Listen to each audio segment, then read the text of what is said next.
Peanut butter jelly. And you compare that with the things we smash. I try not Can you to. imagine being in those shoes? Gracious,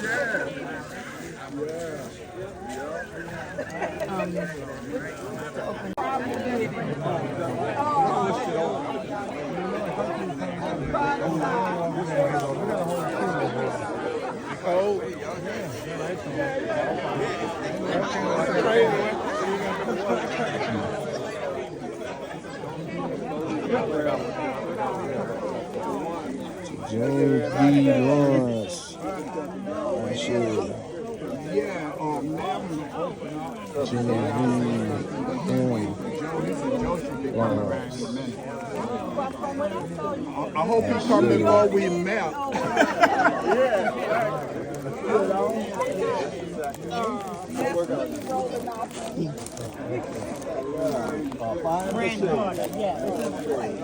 Yeah, so we had a tree right here we had to cut. Yeah. So what happened again, Tim? Tell him again now. So, Oh, you put me on Facebook? No. I don't know. No, this for our genealogy. This for our family history. That's what this for. I hope. I want to make sure I got it all correct. Oh, she said I want to make sure I got it all correct. Melvin, I'm gonna make sure I got the story right. So when your parents passed, James took all of y'all, right? Yeah, all of us weren't that young, but it was from Barney on down. Yeah. So then when James passed, then my dad took all y'all. Yeah. Okay, all right. So I got James was our older brother. yeah, he was our older, but he was our adopted parent, really. Okay. Okay. Yeah, 'cause he adopted all of He y'all. adopted us. When Ray came on, Ray was our guardian. Okay. My dad right there. He didn't go through the paperwork. He I just mean, took he y'all. ain't had to. He just was overseeing and make Yeah. sure we kept together. But every time put all of us in. It's all 11 of y'all here. For the AC. Talk to my brother Joe. Y'all need to stand. I need to see it early. Joel. Y'all need to take a picture. I got a picture for you. I'm like Gina V. Lawrence. Shay.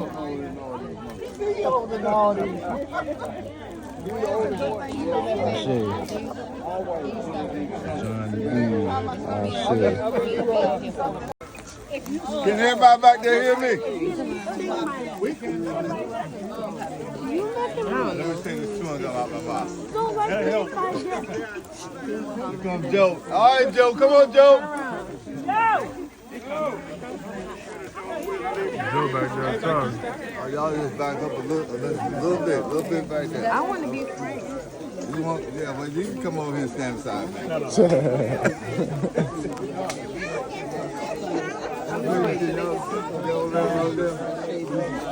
It don't matter where you stand there, you will be able to see everything. No, you stand over here and sit. Stand over here and What's up? How you doing? I've been how you doing? I'm hot right now. So hot.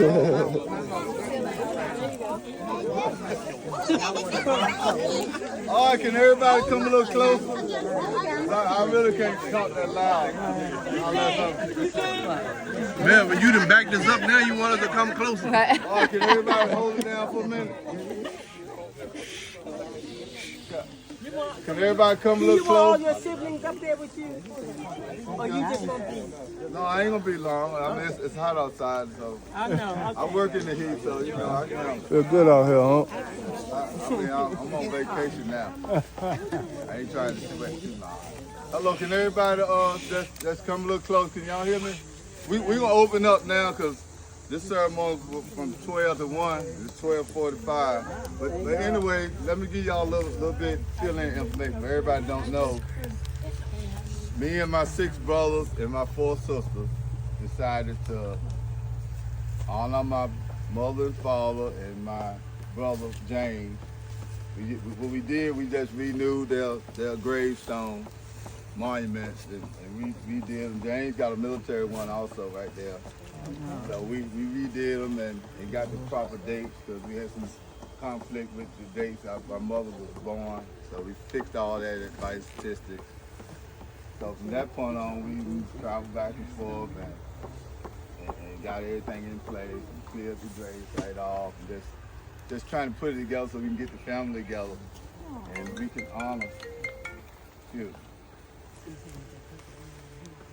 Monique. Where Monique at? Why are you calling me? I'm not going. I don't have my phone. But all right, to get back to it, you just trying to, for all y'all don't know, my mother's been deceased for 57 years. My father been deceased for 62. James been deceased for 61. So we wanted to do something to honor my mother, my father, and my brother, because they the ones that sacrificed for us and kept this family together. That's right. And along with the rest of my brothers and sisters, all of them did what their mothers asked them to do, just keep the family together. So that's all we trying to do right now, is do the same thing in their honor. So I just want to say one more thing. I thank all my brothers and sisters for, supporting me. I want to thank them too, because I honor all my brothers and all my sisters. All of them. When I asked them about it, they jumped right in. Gave me everything I needed, supported me, encouraged me, and inspired me, told me all the stories. I talked to each and every one of my brothers. All of them got some stories I ain't even heard. That's why it's so good to get the family together, because every time I get with them, I find out something new. All of them got some stories that I don't know about, because I was 5 years old. Clarence, man, I appreciate y'all coming from Baltimore. We just left him up there honoring his mother. So that's what we do. In the Lawrence, Jones, Olivers, Hatches, and everybody, all of this one family.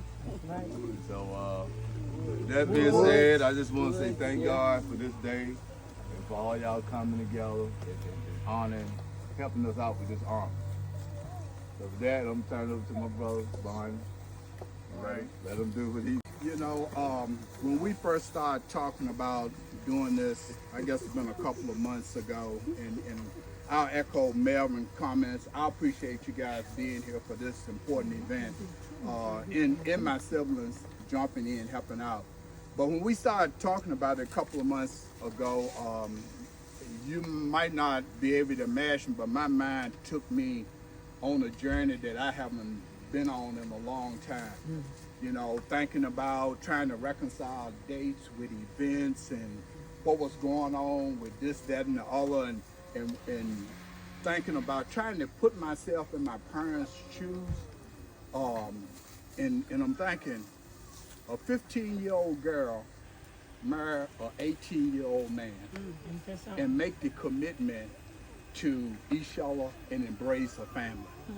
It was 12 of us. Yes, Lord. Mama was 39 years old when Dad had passed away, and she had 11 kids at the time. Had 11 kids with no source of income. And I was thinking about all of that, and then I started thinking about, as young as they were, what is their legacy? Who's talking about a legacy at 39 years old or 41 years old? And then I began to think about Daddy, and Dad, and mind you, I was 11 years old when he passed away. And Daddy displayed to me what a real man looked like. He was always working, trying to take care of his family. Always there. Never in my entire interaction with him was he going out to hang out with his buddies or the boys or even go on vacation by himself. Only vacation that we knew was going to Baltimore and running around in the project. He'd pile all the kids up in the car and we'd go to Baltimore. That was the vacation.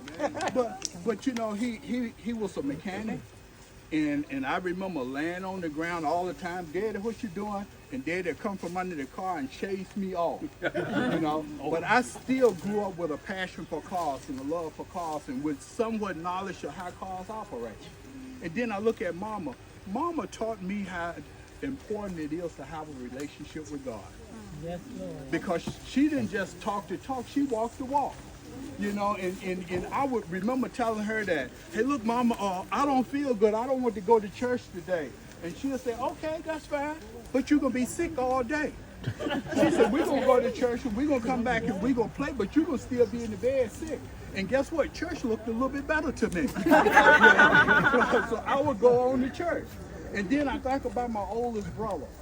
I didn't know a whole lot about my oldest brother. He's 10 years older than I am when I was going to school and everything. But I do know one thing, that I could tell all of the bullies in school that I was his brother, and they would not bother me for whatever reason. You know, they would leave me alone. And then when Mama passed away and I went to live with him, that's when I really got to know my oldest brother. Because I had gone through my mama and dad and had dropped out of school a few times, and I was way behind. And my only thing was focusing on, how will I get out of high school? And I started living with Jamie. He started pressing me like, all I want you to do is go to school. Make those grades, Barney. You got to go to school. And it took me a while to realize that when James came out of high school, he had plenty of opportunities to go to college. And he chose to go in the Army. And he wanted to live that part of his life out through me. So when James passed away, I was motivated. I was driven because I wanted to please his wishes for me. That kept me going for a lot of years. I can't say that it ain't still got me going. You know, just trying to please him. So what do I get out of all of that? 3 things I get out of it. One is gratitude.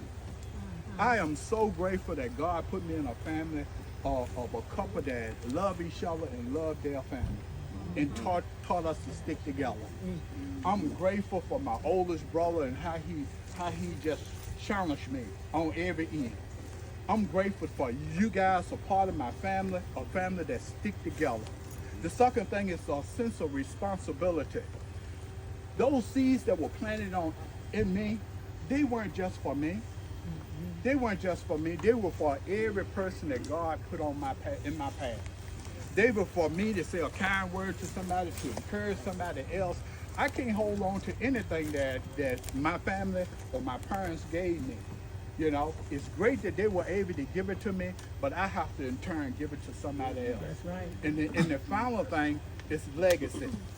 I thought about my legacy and your legacy.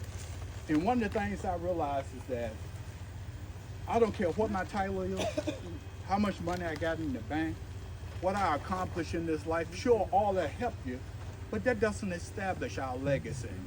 What establishes our legacy is when we step back and allow God to impact somebody else's life through us. That's what makes our legacy. And I'm just so grateful for you guys. That's it. That's all I got. Take your time, and you gotta go get cooled off and whatever. You know, I got plenty of water at the house. I got the caterer there, and you know, I dropped by there briefly. So I was talking to her. She said she's gonna cook the chicken and have it nice and fresh when we get there. So. Let me close it out with prayer before we leave. And that's so everybody. I know it's hot out here.